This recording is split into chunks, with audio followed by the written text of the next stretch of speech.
everyone. Welcome to episode number 258 of Bill Man the Sport Guys podcast. I'm your host, Bill Man the Sports Guy. Always remember, for the latest weekly news of the NFL, NBA, MLB, NHL, college sports, WNBA, this is the podcast to beat. We got some breaking news. Alex Cora is no longer the manager of the Boston Red Sox, as the Boston Red Sox have literally fired Alex Cora, who, by the way, won their last championship. Now, this is insane. Seeing Alex Cora get fired by the Boston Red Sox, never thought I would have ever imagined that. And the Boston Red Sox did post this out on their social media, and it is announced. Here we go. The Boston Red Sox today announced that the club has parted ways with manager Alex Cora, along with 5 members of the Major League coaching staff, which is hitting coach Pete Fast, hope I said it right, bench coach Ramon Vasquez, game planning coach, and by the way, Red Sox legend Jason Varitek, along with assistant hitting coach Dylan Lawson and Major League hitting strategy coach Joe Cronin. And then Jason Varitek, as I said that. Alex Cora led this organization to one of the greatest seasons in Red Sox history in 2018. That's obviously the truth. And for that and the many years that followed, he will always have our deepest gratitude, said Red Sox principal owner John Henry. He has had a lasting impact on this team and on this city. He has led on and off the field in so many important ways. These decisions are never easy, but this one is especially difficult, and given what Alex has meant to the Red Sox since the day he arrived. I want to thank Alex, our coaches, and their families, and everything they've given to this organization. They have been part of this club in a way that goes beyond the field, and they will always have our respect and gratitude. Now, Chad Tracy, keyword. This part is actually really important. He will serve as interim manager for the Red Sox. He had served manager of our AAA Worcester since 2022. He has spent the previous 7 seasons, 15 to 21, in the Los Angeles Angels system, including 3 as a minor league manager with Low A Burlington back in 2015 and High A Island Empire 2016 to 17. He has served as the Angels minor league field coordinator from 18 to 21. Tracy played 8 professional seasons, 2006 to 13, with the Texas Rangers, Colorado Rockies, and the Kansas City Royals organization. Chad Impression will serve as the club's interim third base coach. He has served as manager at AA, and prior to that, spent 8 years as a manager or a coach in the Red Sox farm system. The Kentucky native made Greenville in 2005 and Augustia in 2004. After spending 2 seasons, 2002 to 2003, as Sarasota hitting coach. Prior to his coaching career, Epperson played 9 years in the minor leagues in the Mets from 92 to 95, Red Sox 1997 to 1999, and the Baltimore Orioles in 2000. Colin Heltzer will serve as part of the club's major league hitting staff. He joined the organization in 2025 as AAA Worcester's hitting coach after spending 4 seasons in the Mets organization and serving in AAA Syracuse hitting coach from 2023 to 2024. Holy moly. It sounds like not too many people are really happy with John Henry. And they have every right to be really angry at him. Because let's be honest, Alex Cora, sure, there's always going to be that the Red Sox cheat by using wristbands in 2018. Yes. Or watches, which, yes, that part is true. But at the same time, Alex Cora brought you guys a championship in 2018. At the time of before being fired, Alex Cora had a record of 10-17 with a 370 win percentage. That is literally dead last in the American League East. By the way, Alex Cora, managerial career with the Boston Red Sox, 620 wins, 541 losses, a win percentage, 534. His first year, 2018, wins the World Series, plus wins 108 games. 2019, 84-78, they finished third, missed the playoff. Excuse me. They missed the playoffs. That was a weird call. That was a weird hiccup.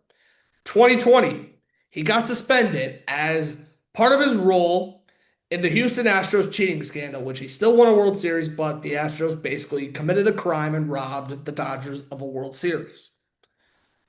2021, finishes with a 92-70 record.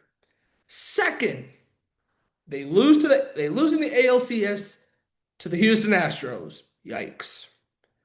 2022 and 2023, crazy enough, finishes with a 78-84 record. That's wild. 2024, 81-81. So he finishes at 500. Doesn't even make the playoffs. They finished third. 2025, last season, 89-73. They finished third. They lose in the American League wild card to the New York Yankees. And now he's fired. Oh boy.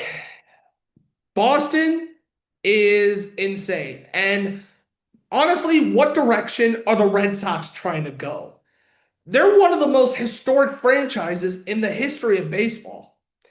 And the players are not happy about it. It appears Roman Anthony, their outfielder, actually, with a weird quote, we could still win the World Series. My commitment to this team, this city, these people is still the exact same. I feel the same way. I love where I play, and I want to be here for a long time. The perfect mindset. But not everybody seems to agree. You know what's also kind of dumb? The players were not invited to ask the bosses about Alex Cora's firing. They have made it very clear that we get paid to play baseball, and we need to just focus on playing baseball, what Garrett Whitlock said. Now, he said neither John Henry or Sam Kennedy spoke during the meeting with the players this morning. He said Craig Burzlow spoke for about 2 minutes, and Chad Tracy talked for 3 to 5 minutes. Now, the Red Sox boss's explanation this morning was not sufficient, according to Trevor Story, and he intends to have more conversations with Craig Burzlow. I sure hope he does. It's up in the air with the true direction of this franchise. He's not wrong. Now, little shout out to Aroldis Chapman, who's second all time in reliever strikeouts with 1,341, but that still is not going to move the needle. The Red Sox are in shambles. And even after one of the recent games, Jarren Durant did not want to speak to the media, which left Roman Anthony, a 21-year-old, by the way, talk about the Red Sox recent firings. And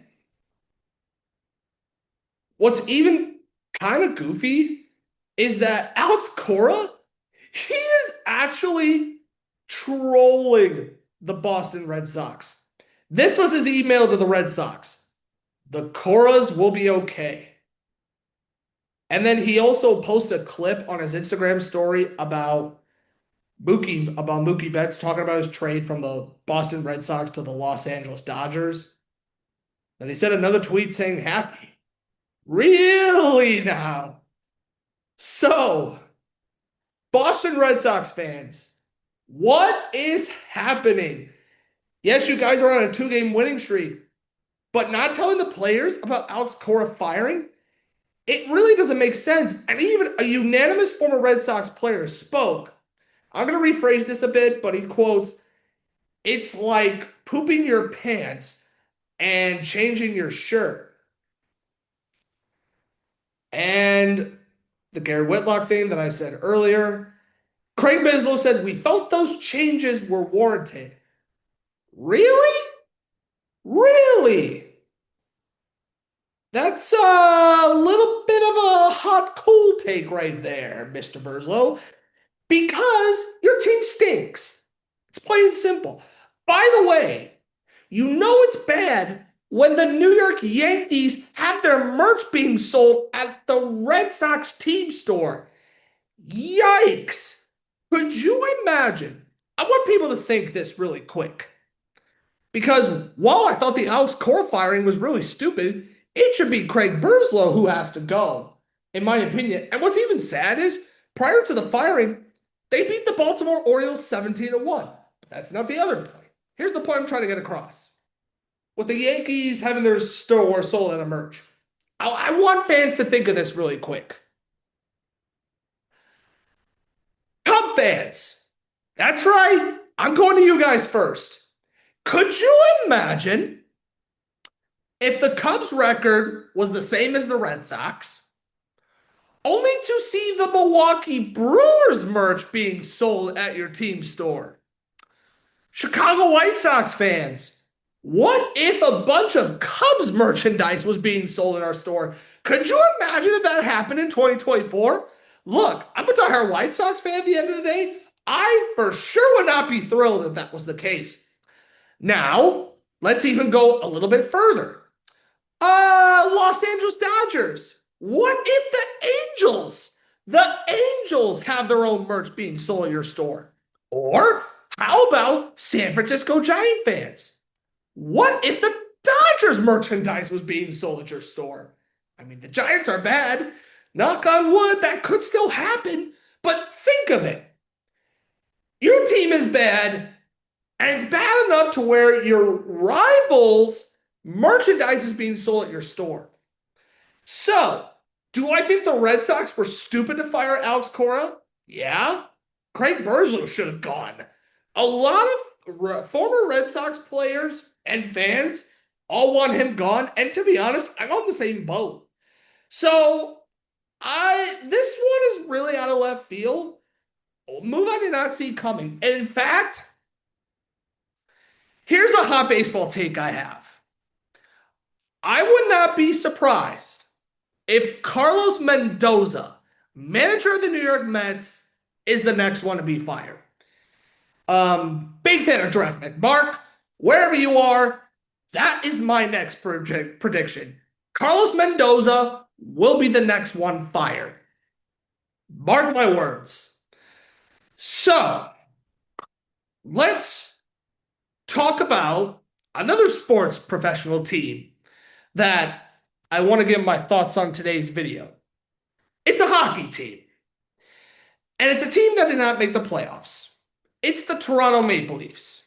Because what happened to the Toronto Maple Leafs? First and foremost, the Toronto Maple Leafs record. And no joke, the Toronto Maple Leafs were bad. How bad were they, some of you may ask? Well, the Toronto Maple Leafs finished 8th in the Atlantic Division. Their record was 32, 36, and 14, which was 78 points. And then in the East, they actually finished 1 point ahead of the New York Rangers. Now, the Maple Leafs had a goals against of 299.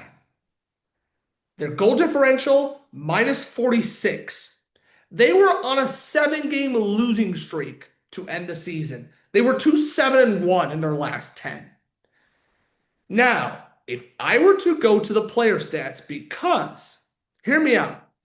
Let's go to the goaltenders first. Actually, let's go to the forwards. William Nylander, 65 games played, 30 goals, 49 assists for 79 points. John Tavares, he played in all 82 games played, 31 goals, 40 assists for 71 points. Now, plus minus, not really a great stat, but the Leafs one is crazy. Nylander had a minus 14. John Tavares a minus 28. Matthew Knies, who was one of their better players all season long. In 79 games played, 23 goals, 43 assists for 66 points, minus 30. Matias Maccelli, 71 games played, 14 goals, 25 assists for 39 points, a minus 23. Oliver Ekman-Larsson, in 78 games played, 8 goals, 31 assists for 39 points, and a minus 6. Max Domi, 80 games played, 12 goals, 24 assists for 36 points, a minus 29. Morgan Riley, the longest tenured player in the Toronto Maple Leafs. In 78 games played, 11 goals, 25 assists, 36 points. Minus 18, Nicholas Robertson, 78 games played, 16 and 16 for 32. Jared Cowan, or Easton Cowan, I'm sorry, 66 games played, 11 goals, 18 assists for 29 points, a minus 5. Yeah. Now to the goaltenders. Joseph Wall, starting 38 out of 39 games, 15, 16, 7, 334 goals against, 899 save percentage. Anthony Stolarz started 25 out of his 26 games, 10 and 10 and 3, a 328 goals against, 893 save percentage. Now this is where it's going to get interesting. Dennis Hildebilly, 20 games played, started 14 of them, 5, 7, and 4, 286 goals against, 914 save percentage. Now, Artur Akiyamov, I apologize if I said it wrong, started 2 out of his 3 games, 2 losses, 524 goals against, 877 save percentage. So, it's quite clear the Maple Leafs probably miss Mitch Marner. Mitch Marner, at the time of this recording, in 81 regular season games played with the Las Vegas Golden Knights, 81 goals, 81 games played. 81 goals would have made him a legend, but regardless, 24 goals, 56 assists for 80 points. So he was almost at a point per game kind of place. Plus 17. Now, at the time, in the playoffs, 2 assists in 3 games. Man, 80-point Mitch Marner. And it really shows quite a difference. Because if we were to go to the Toronto Maple Leafs team stats from last year,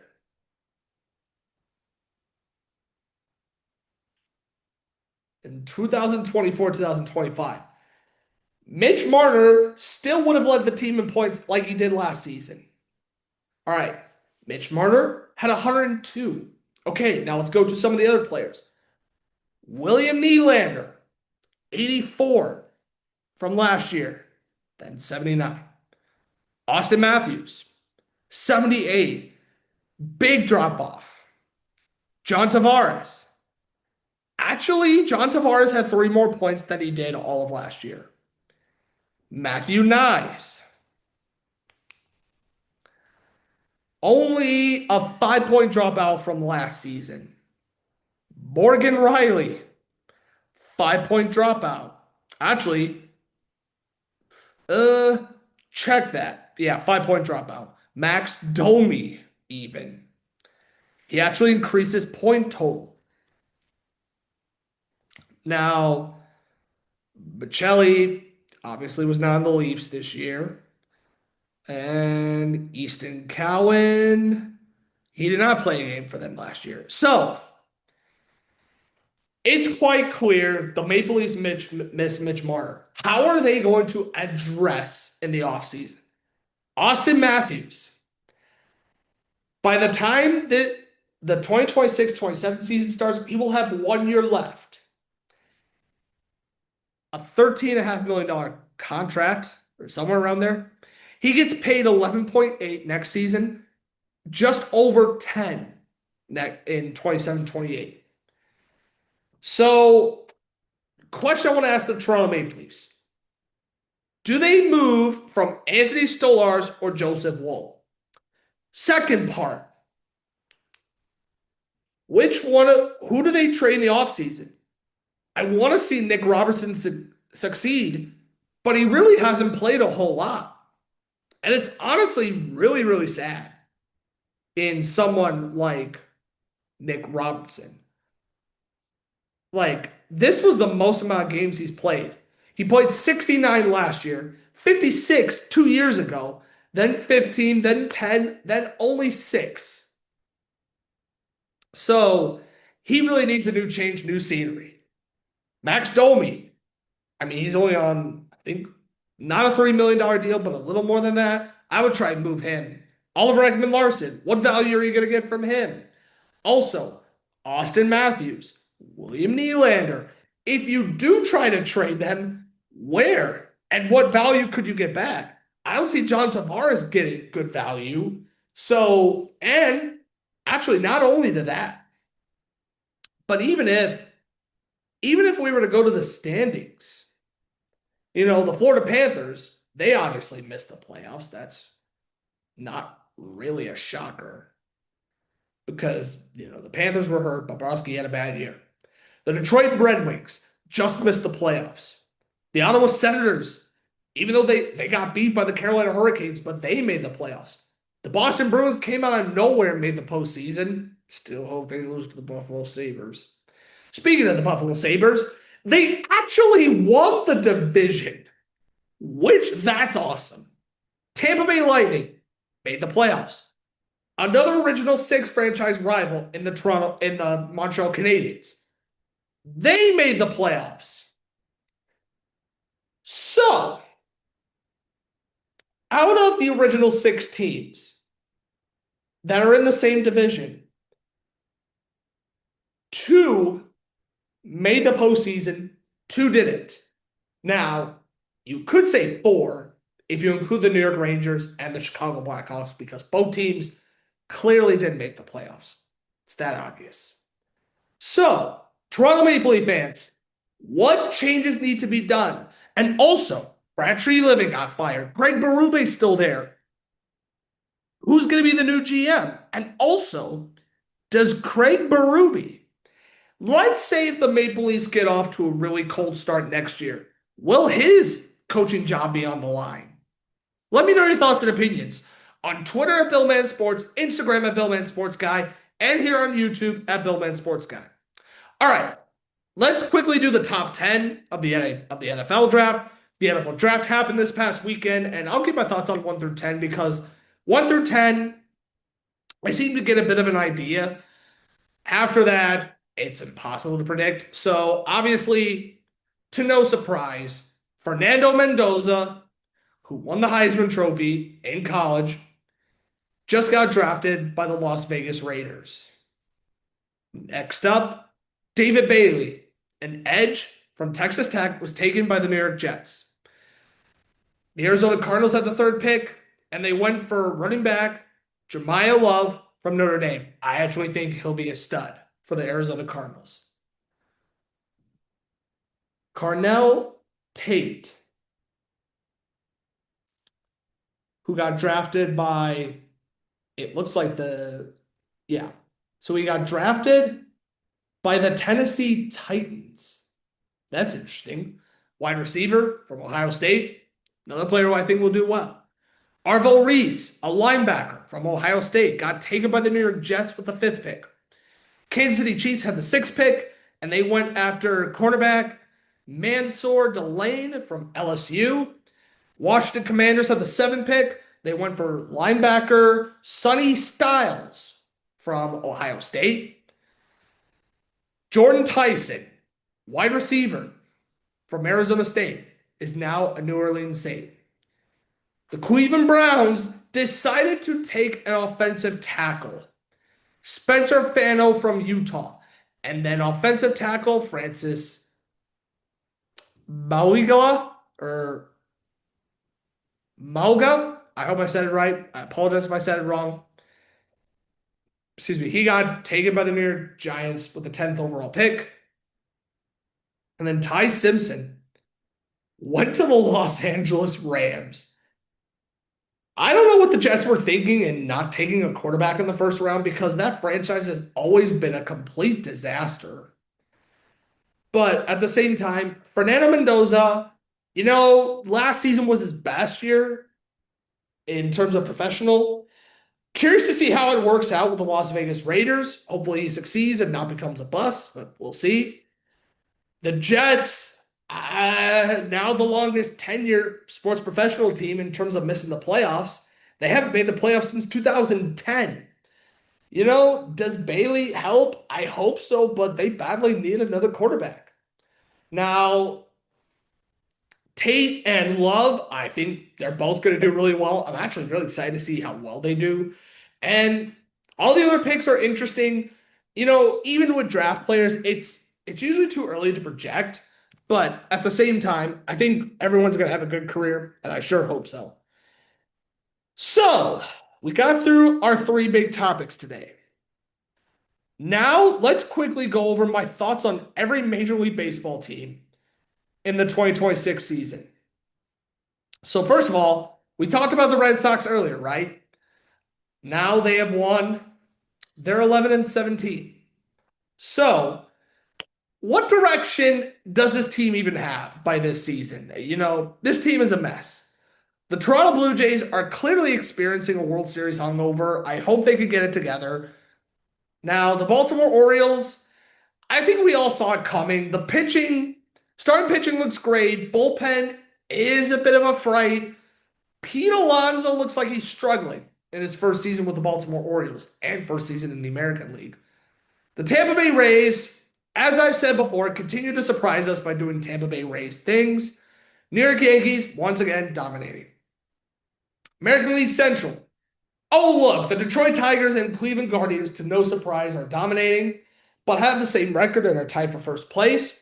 So either of those two were to verse each other in the playoffs. That should be interesting. Minnesota Twins. They haven't fallen off yet, but not a great team. Chicago White Sox. They've been interesting to say the least. Slightly better than they were last year, but really need to be better at home as they're 4-8 at home, but thankfully they're only 7-9 on the road, but they're 5-5 in their last 10 games. Kansas City Royals. Are you guys okay? Because it looks like pitching's done good, but hitting is almost nowhere to be seen outside of Bobby Wood Jr. and Mikhail Garcia. Now for the American League West. Did anybody have the Sacramento Athletics in first place? I know I didn't. Hope the Seattle Mariners can figure it out because seeing them one game below 500, no, come on, Seattle. I want to see you guys make the playoffs, please. Texas Rangers, not bad, but not great. The Los Angeles Angels, all I gotta say is, poor Mike Trout. Poor Mike Trout. The Houston Astros in last place? Good. That's all I gotta say. Now, for the National League, I did not think the Braves would be in first place by the end of April with a record of 20-9. Sounds like almost everyone's healthy, and it's actually good to see. They're playing some really good baseball. The Miami Marlins, shockingly in second place. While, yeah, they're 2 games below 500, but if they're in second place, then it sounds like that's got to sound an improvement, right? The Washington Nationals, give yourselves a pat on the back. Like, just beat the White Sox. Just won the series, but they're still projected to not be good. Okay. I did not think the Philadelphia Phillies or the New York Mets would be tied at last place. Yikes. Both of them 9-19. I wonder if any of them will be able to catch 2025 Colorado Rockies or 2024 Chicago White Sox bad. All right. Now for the West, because I'm going to save the Central best for last. I mean, yeah, cool. Los Angeles Dodgers in first place. We all expected. There's a reason why they're still the best team in all baseball. Well, second best. I mean, the Braves have one more win than them. The Padres, hey, they're playing some really solid good baseball. Good for them. The San Francisco Giants, everything going okay there in San Fran? Hello, Buster Posey, are you guys okay? Might want to wake up because it's baseball season. The Arizona Diamondbacks, doing a bit better, would still hope they could get a lot better this year. And the Colorado Rockies, I don't think we should be surprised that they're in last place. I mean, come on. Now for the Central. Wow, the Brewers and Cardinals are fighting for last place. Anybody had that in their bingo cards? Because I sure didn't. The Pittsburgh Pirates, please, please, play some more fun baseball. When was the last time you guys were above 500 in April? Mind you, we're in late April. Chicago Cubs, hey, they were on a 10-game winning streak. I mean, they're 8-2 in their last 10 games, so they're still doing good. And the Cincinnati Reds, I'll give them credit where credit is due. They're a game ahead of the Cubs, but hey, they're doing a lot better than I expected them to be. So that's really my thoughts on the NFL draft, the Toronto Maple Leafs, and what needs to be changed. Alex Cora being fired by the Boston Red Sox, and my thoughts on every Major League Baseball team in the month of April. This concludes episode number 258 of Bill Man the Sport Guys podcast. I'm your host, Bill Man the Sports Guy. Always remember for the latest weekly news of the NFL, NBA, MLB, NHL, college sports, WNBA, this is the podcast to be. Have a great evening, everyone. Stay tuned for episode number 259. Peace.